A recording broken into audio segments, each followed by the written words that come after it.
Well, look what arrived. And I did get this one and one of the other type, which we will look at. But I'm going to talk about this one now. I'm going to have a bit of a look at this one. So let me just put this over here, see if it'll stay up.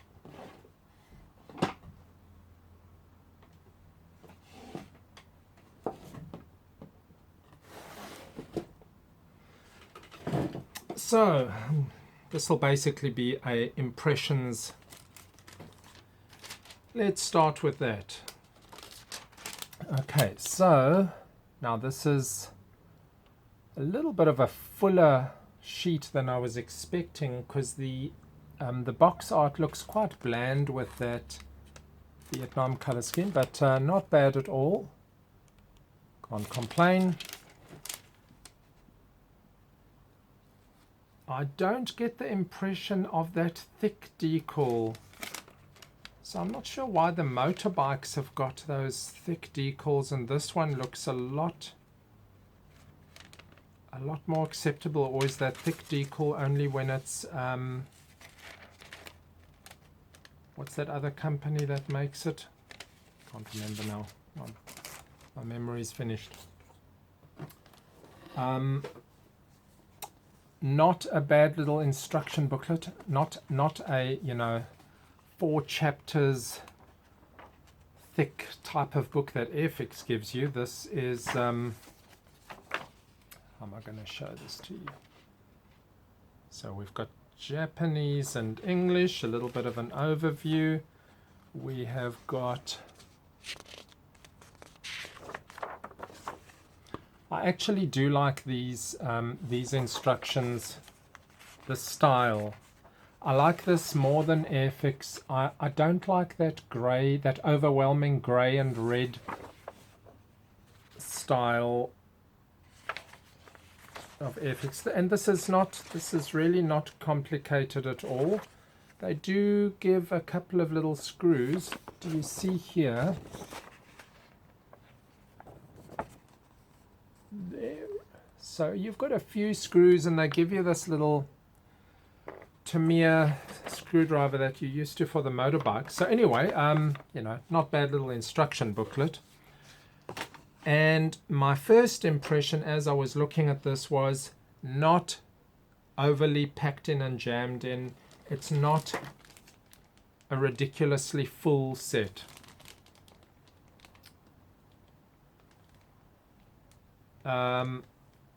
Which means that you can get it built, in way easier time than, for instance, that Typhoon, or maybe I suppose about equal to that Trumpeter P47 of mine. So, as I was saying, I'm not sure that I'm interested in the weapons on this one. Or at least I'll just do a very minimal weapon set. So those big tanks I won't be putting on.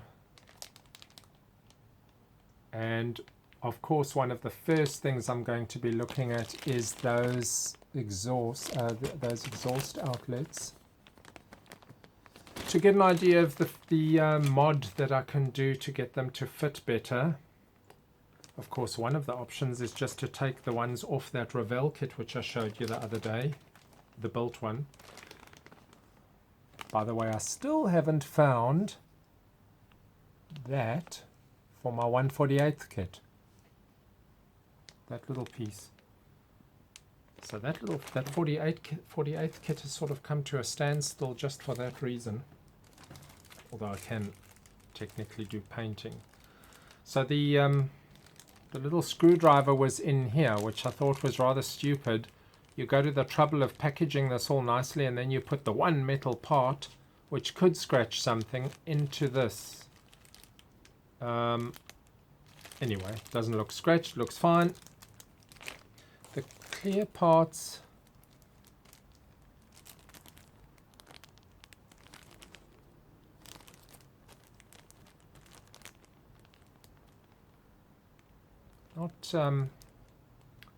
not a huge load, just right. Oh, okay, okay, that's quite interesting. So they've got this quite strong bracing piece so that you can actually have the. I'm gonna assume that that is actually rotatable. We'll see in the kit. But that's quite nice. They've actually got that as a fairly strong piece.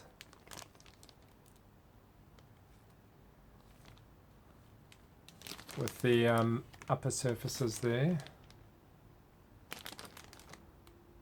Yep, that looks good. Well, a few screws is that many screws.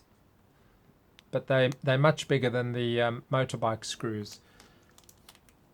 And that I've already taken bubble wrap off this. They did supply it bubble wrapped. So there's a number of screw positions. I mean, just on here is 1, 2, 3, 4, 5, 6, 7, 8.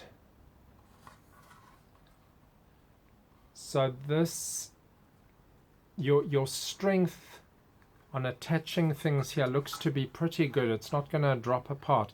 I got the feeling with that Revell, and I don't know the internal structure of that Revell kit, that you feel like those glue joints are just about at their limit when you're holding this big chunky metal thing, plastic thing.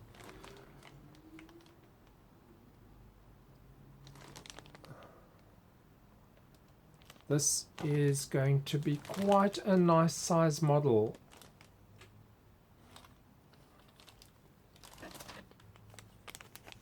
Little seats.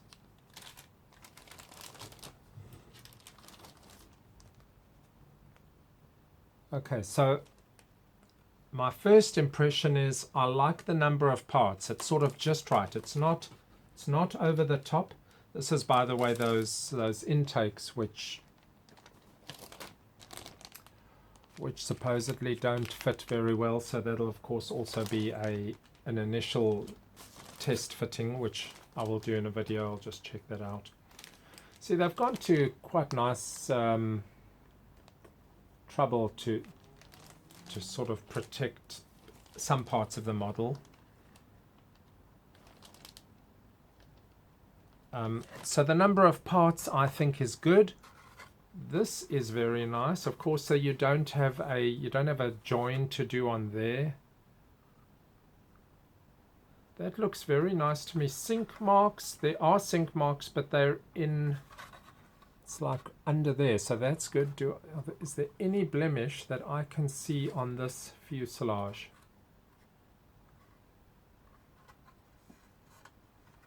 No, this looks very good.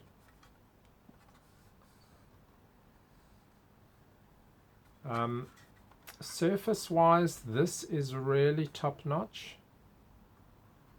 Can't complain about anything there. As I said, that looks to be a good assembly method. Okay, I'll actually leave that one out for just now. We'll just have to make sure that fits okay, the tail piece. I will actually get stuck into this cockpit fairly soon because I'm not interested in spending tons of time researching everything about this. So it's got a lot of nice little switches and cockpit controls and buttons and dials and what have you. I'm only interested in making it look acceptable. So yep, of course I'll be looking at the real thing, but I'm going to be doing it so that it looks like someone who's built it from reference photos, but it'll be done as fast as possible. I will check, I'll check what I think is a reasonable, a couple of missiles on board, just enough to not distract from the shape of the aircraft. So I'll thin out a lot of the contents of this. They do have the pilot figures, which I probably will include since this is going to be in the flying pose.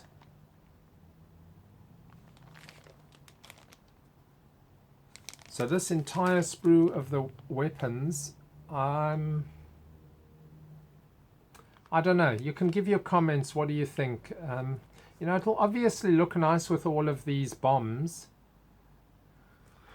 I don't think I like these big tanks, but I don't know. Maybe I'm just too fussy about wanting to only have the the pure aircraft. But give your thoughts. Let's make this a really nice build, even if it does mean I need to do weapons. But it won't be undercarriage down, not this one.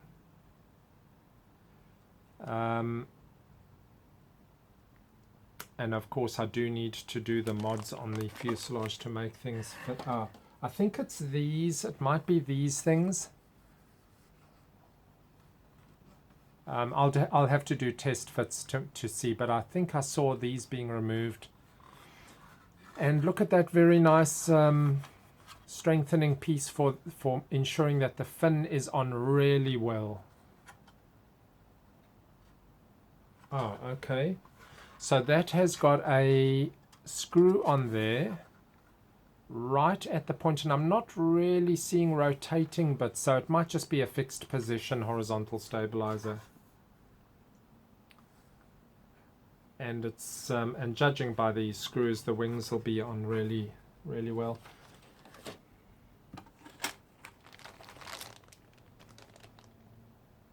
So for the next video, after I've thinned it out a little bit, taken off all the plastic so that you can actually see it a bit better in the video, and done a couple of test fits, we will have a bit more to look at. So this first one was just the initial view.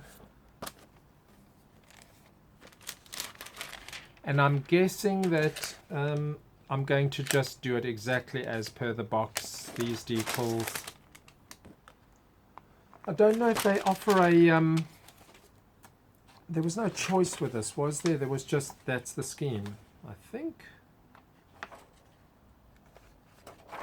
So there's that. Oh, okay, there's sort of a couple of variations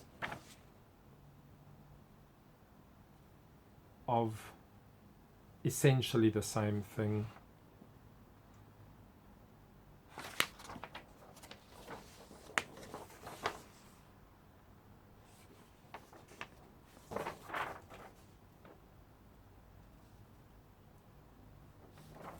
So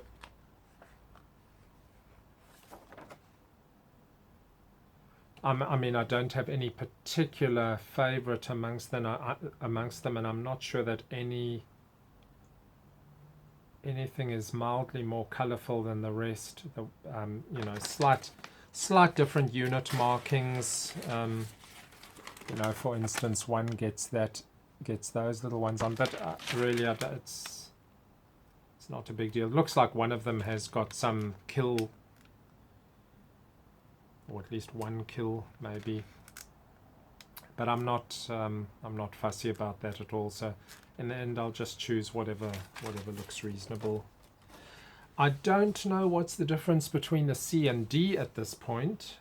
That I will have to check up. Tell me in the comments. It's probably something fairly minor. So that's the first unboxing. In other words, it looks like a model that can be achieved without too much making too much of a mission out of the thing. It looks like the structural strength and the screws and everything makes it quite an enjoyable model. The instructions I like, the decals I like, and not obviously weathering becomes somewhat of a big deal on this aircraft. I don't want it to be factory fresh by any means. I don't want it to be good looking. It needs to be pretty Vietnam weary. And I'm open to putting on all those bombs. Let's just have a little look here. So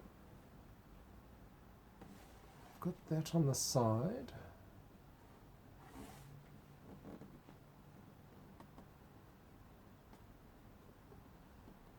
There is this aerial, which is one of the differences between the C and the D.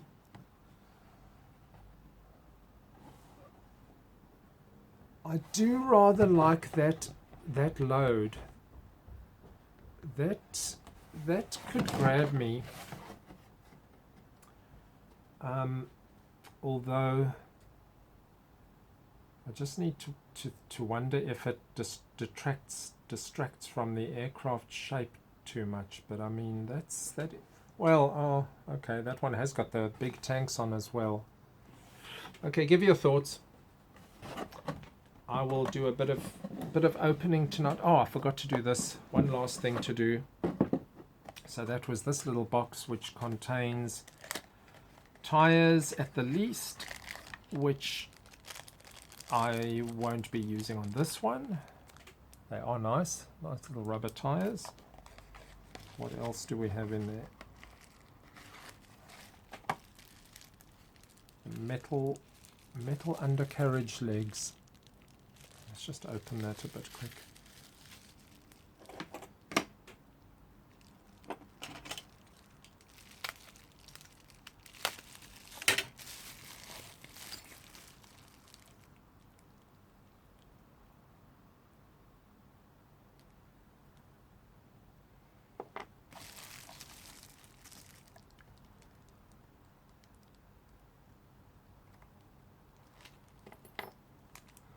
So that's, you know, again, nice and strong. Almost a bit of a disappointment that I won't be using them on this build. Even though they're very nice, but so be it. I do want mine in flight, and I do want it hanging from my ceiling, and having undercarriage down is just not really going to look that great. Okay, that is the first look, which I know is not in that much detail yet. We'll look in more detail soon. Okay, cheers.